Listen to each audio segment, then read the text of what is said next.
प्रभु राम के कुछ वचन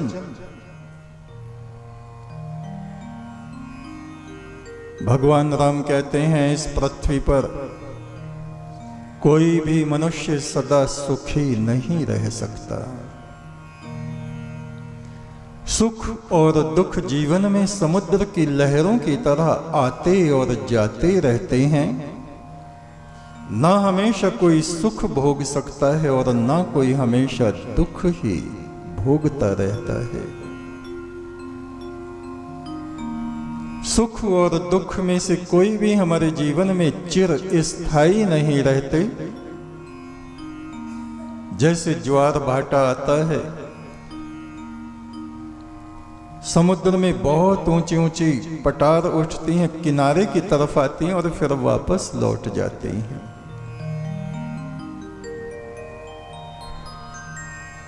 किंतु एक धर्म परायण व्यक्ति जो अपने जीवन को मर्यादाओं से बांधे रहता है, वो कभी भी दुखों से विचलित नहीं होता।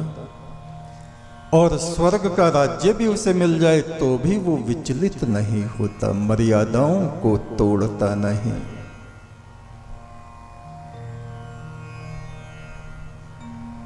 एक वचन प्रभु राम का प्रसिद्ध है, रघुकुल रीत सदा चली आई, प्राण जाए पर वचन न जाए। लोग 1 घंटे बाद अपनी बात से पलट जाते, मैंने कब कहा। झूठ बोलते हैं, मिथ्यावादी हो जाते हैं, धोखा देते हैं, मित्रों की निंदा करते हैं। अतिथि आया है, स्वागत करेंगे, और जब वो जाएगा, भैया बड़ा बुरा आदमी है, उसकी निंदा करने शुरू कर देते हैं। सामने बड़ा प्यार दिखाते हैं, आदर सम्मान करते हैं, और पीछे अतिथि गया और उसकी निंदा प्रारंभ। इसको हमारे ऋषियों ने पाप कीर्तन कहा है। दूसरों की बुराइयां करने से हमारी आत्मा का पात्र स्वयं बुराइयों से भर जाता है। खास तौर से मित्र की निंदा करने वाला आदमी महादोषी और पाप आत्मा कहा जाता है। प्रभु राम इस बात को कहते हैं।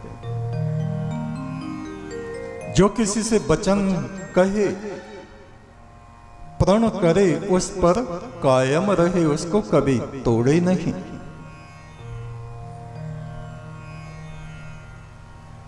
प्रभु राम का तीसरा वचन, कोई भी संतान अपने माता पिता का ऋण कभी भी नहीं चुका सकती। इसलिए जो माता पिता को कष्ट देते हैं, वे सृजनहार उस परमात्मा को ही कष्ट पहुंचाते हैं। माता पिता, उनकी सेवा साक्षात ईश्वर की ही सेवा है, ऐसा संतानों को समझना चाहिए। प्रभु राम का चौथा वचन, मुनि वशिष्ठ जब उनको वनों से वापस लिवाने के लिए गए कि आप चलो, दशरथ जी का देहांत हो गया है, अयोध्या नगरी शोक में डूब गई है, आप चल के प्रजाजनों को संभालो। तो प्रभु राम कहते हैं, हे गुरुदेव, मेरे पिता ने जो मुझको वचन दिया है उसको मैं कैसे तोड़ूं? नहीं तोड़ सकता। चंद्रमा भले ही अपनी शोभा को त्याग सकता है, गिरिराज हिमालय अपनी शीतलता बर्फ से ढके, पहाड़ में भी गर्मी चाहे पैदा कर दे, समुद्र चाहे अपने तटों को छोड़कर दूसरे तट धारण करे, किंतु पिता को दिए हुए वचन का मैं कभी भी उल्लंघन नहीं कर सकता। माता सरस्वती रूप होके अपनी संतान के मुख में ज्ञान का अंकुर उदय करती है और पिता नारायण विष्णु की तरह अपनी संतानों का पालन पोषण करता है और उनकी रक्षा करता है। इसलिए कभी भी माता और पिता का तिरस्कार नहीं करना चाहिए। 100 जन्मों में भी संतान अपने माता पिता के ऋण को नहीं उतार सकती।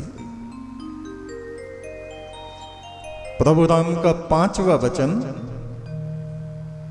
वो कहते हैं जैसे लोग भयंकर विषैले सर्प से डरते हैं, घबरा के एक तरफ हट जाते हैं, ऐसे ही जो मनुष्य मिथ्यावादी होता है, झूठ बोलता है, छल करता है, कपट करता है,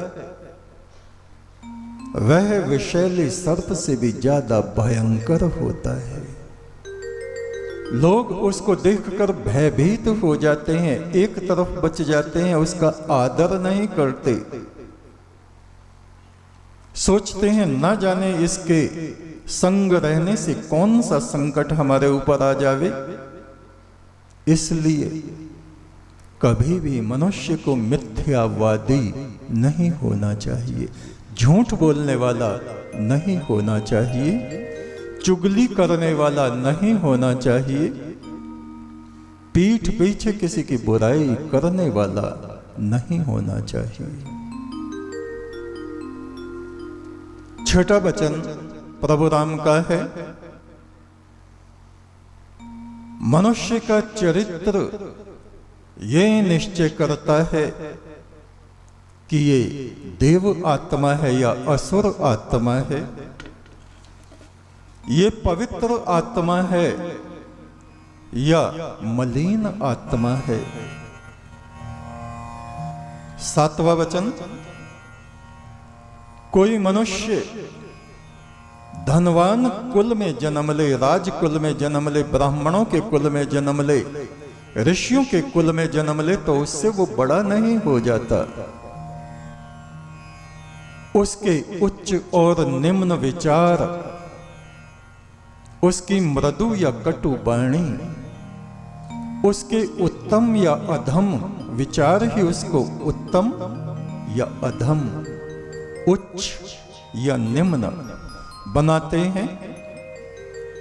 जन्म से कोई महान या तुच्छ नहीं होता, कर्मों से ही मनुष्य महान या तुच्छ हो जाता है।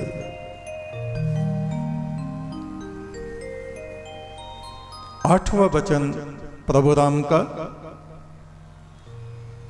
बुद्धिमान मनुष्य पहले ही अपने जीवन में आने वाले संकटों को भांप लेते हैं, अनुमान लगा लेते हैं और उससे बचने का भरसक प्रयत्न करते हैं और अपनी बुद्धिमत्ता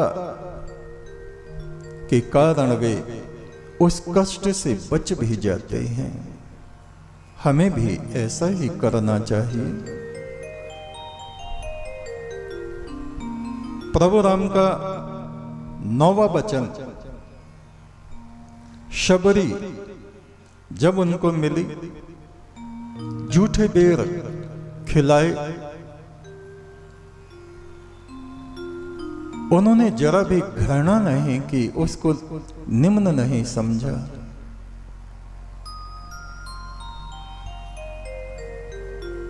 और उन्होंने कहा, शबरी, शबरी मतंग मुनि के शिष्या थे, कहा प्रभु मुझे धर्म का उपदेश दीजिए, ज्ञान का उपदेश दीजिए, मोक्ष का उपदेश दीजिए। प्रभु राम ने कहा, हे देवी, आपने बहुत साधना और तप किया है, तुम्हारी आत्मा पवित्र हो गई है, फिर भी तुम कहती हो तो मैं कुछ वचन कहता हूं। प्रथम भक्ति संतन कर संगा, सबसे पहला कल्याण का मार्ग ये है कि मनुष्य महापुरुषों का संग करे, क्योंकि वो जैसी संगति करता है वैसा ही उसका जीवन हो जाता है। स्वाति नक्षत्र में बरसा हुआ बादल, उसकी बूंद अग्नि की लपटों में गिरती है तो स्वाहा हो जाती है, भाप बन के उड़ जाती है। वो ही बूंद सीप के भीतर गिरती है तो सच्चा मोती बन जाती है। यानी ब्रह्म रूप सतगुरु का संग पानी की बूंद को मोती में बदल देता है। पानी की बूंद क्या है? हम मनुष्य, एक बूंद पिता की, एक बूंद माता की, और एक जगह मिलकर ये मनुष्य का निर्माण हो जाता है। किंतु ब्रह्म रूप सतगुरु, उनका ज्ञान, उनकी संगति, उनमें श्रद्धा, गुरु की भक्ति पानी की बूंद को सच्चे मोती में बदल देती है।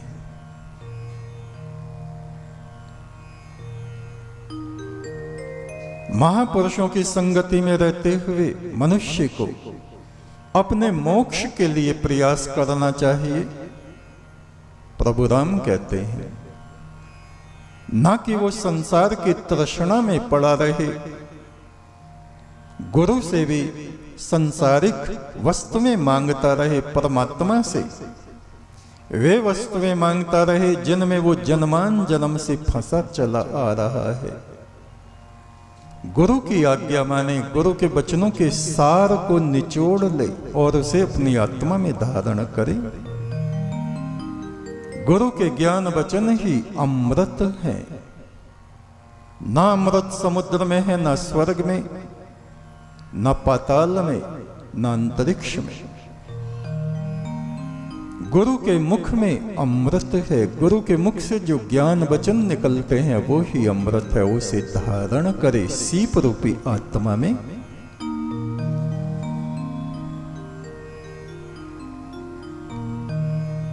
दसवां वचन प्रभु राम का हनुमान से कहते हैं, कहें रघुवीर सुनो हनुमाना, सब दिन होत ना एक समाना। कभी अच्छे दिन आते हैं, कभी बुरे दिन आते हैं, कभी सुख के दिन आते हैं, कभी दुख के दिन आते हैं। एक जैसा तो संसार में कभी कुछ रहता ही नहीं।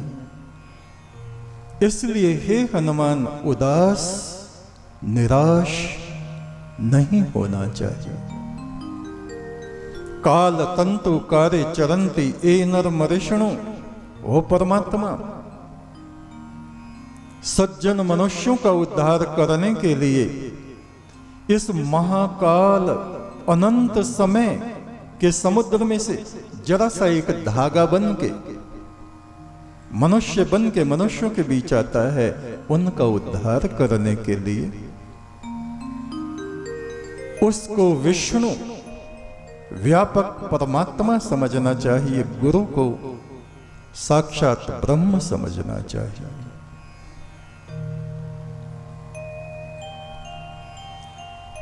ग्यारहवां वचन प्रभु राम कहते हैं, मनुष्य को ऐसे कार्य करने चाहिए जीवन में जिससे उसकी कीर्ति और यश बढ़े। जब तक यश है तभी तक उसका जीवन है। अपयश और अपमान मृत्यु से भी ज्यादा कष्टकारी होता है। योगी सिद्ध ऋषि मुनि कहते सब बिखलात, बिलख बिलख के रो रो के इस बात को कहते हैं, हानि लाभ जीवन मरण, यश अपयश विधि हाथ। ये 6 चीजें विधाता के हाथ में हैं। इसलिए मनुष्य को शोक नहीं करना चाहिए, अपने पुरुषार्थ को, अपने प्रयासों को निरंतर जारी रखना चाहिए।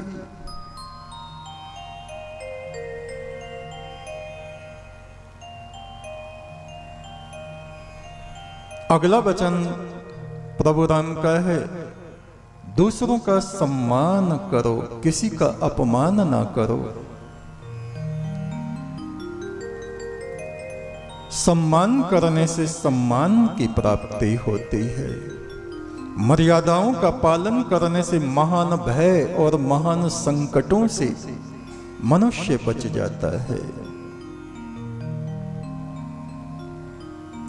और 13वीं एक चौपाई आती है जिसमें प्रभु राम की जीवनचर्या से हमें पता चलता है कि वो किस प्रकार अपना जीवन बिताते थे। प्रातः काल उठहि रघुनाथा, मात पिता गुरु नावहि माथा। प्रातः काल में रघुनाथ प्रभु राम उठते हैं और माता पिता और गुरु के आगे मस्तक झुका के उनको प्रणाम करते हैं। जो मनुष्य माता पिता और गुरु को प्रणाम करता है, उनके आगे झुकता है, मानो वो अमृत सागर के आगे झुकता है और उसकी आत्मा का पात्र ईश्वरीय शांति से। और इन त्रिदेव माता पिता गुरु,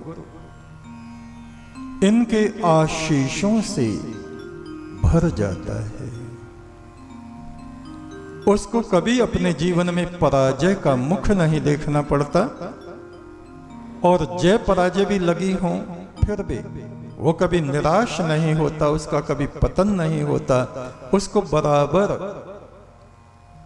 इन त्रिदेवों का आशीष, सहारा और ज्ञान के वचन हमेशा प्राप्त होते रहते हैं, जिनसे वो आगे बढ़ता चला जाता है।